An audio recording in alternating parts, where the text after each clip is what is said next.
further.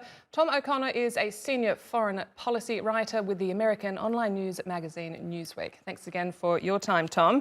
So this is being technically called a one-for-one prisoner swap, but it's not exactly a balanced exchange, is it?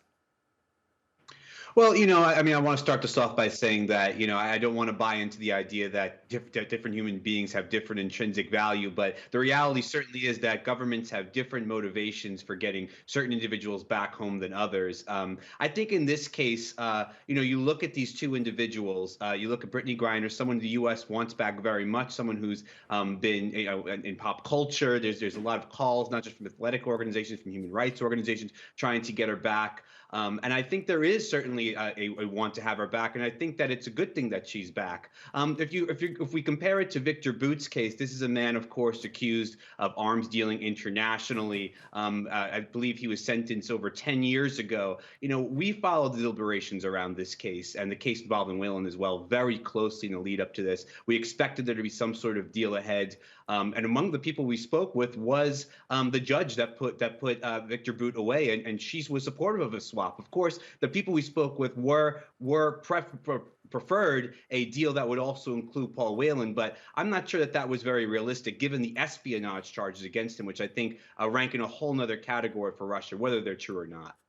Well, can we just talk about him a little bit further? As Joe Biden said, the US tried but was unable to get home the veteran Marine, Paul Whelan.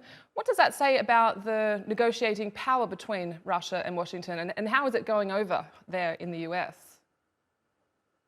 Well, it's tough. I don't think that this was an easy negotiation by any stretch of the imagination. I think it would have been even more difficult to imagine a 2-for-1 deal that didn't favor Russia, just given the optics of it. I think that, sure, they wanted Viktor Bout back. This is someone that they've talked about publicly for some time.